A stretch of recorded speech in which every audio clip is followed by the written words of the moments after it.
પર્યાવરણના જતન કરવાના હેતુસર મહુવાના કુંભણ ગામે વૃક્ષારોપણ કરવામાં આવ્યું હતું, જેમાં ભારતીય જનતા પાર્ટીના જિલ્લા પ્રમુખ આરસી મકવાણા અને જિલ્લા પંચાયત બાંધકામ સમિતિના ચેરમેન દશરથભાઈ જાની ખાસ ઉપસ્થિત રહ્યા હતા. મહુવાના કુંભણ ગામે જિલ્લા ભારતીય જનતા પાર્ટીના પ્રમુખ આરસી મકવાણા અને જિલ્લા પંચાયત બાંધકામ સમિતિના ચેરમેન દશરથભાઈ જાની અને વિવિધ મહાનુભાવોના હસ્તે વૃક્ષારોપણ કરવામાં આવ્યું હતું. ભારત દેશમાં અને ખાસ કરીને ગુજરાતભરમાં ગરમીનું પ્રમાણ વધી રહ્યું છે, ત્યારે ગરમી ઘટે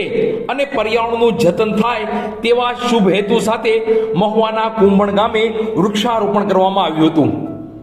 જિલ્લા ભારતીય જનતા પાર્ટીના પ્રમુખ આરસી મકવાણા દ્વારા કુંભણ ગામે વૃક્ષારોપણ કરવામાં આવ્યું હતું. કુંભણ ગામ એ જિલ્લા પંચાયત મોટા ખુટોડા સીટમાં આવે છે,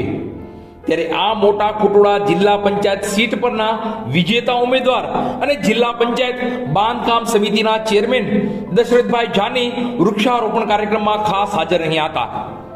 ભારતીય જનતા પાર્ટીના આ બંને આગેવાનો, જેમાં આરસી મકવાણા અને દશરથભાઈ જાની દ્વારા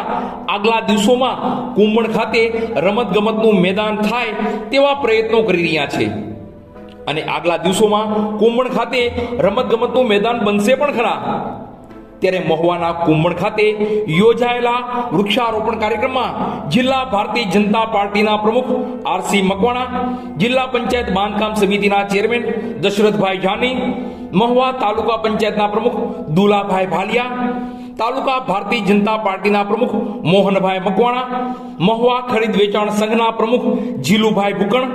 કોળી સેનાના રમેશભાઈ જોડિયા, મહુવા નગરપાલિકાના પૂર્વ પ્રમુખ હરેશભાઈ મહેતા, નિલેશભાઈ સેલાણી, નટુભાઈ વ્યાસ, ઘેલાભાઈ મકવાણા, ભરતભાઈ જોડિયા, વિજયભાઈ શિયાળ, કુંભણના આગેવાનોમાં ઓથાભાઈ, નટુ,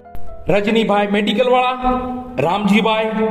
નારણભાઈ સહિતના આગેવાનો ઉપસ્થિત રહી 50 જેટલા વૃક્ષોનું રોપણ કર્યું હતું.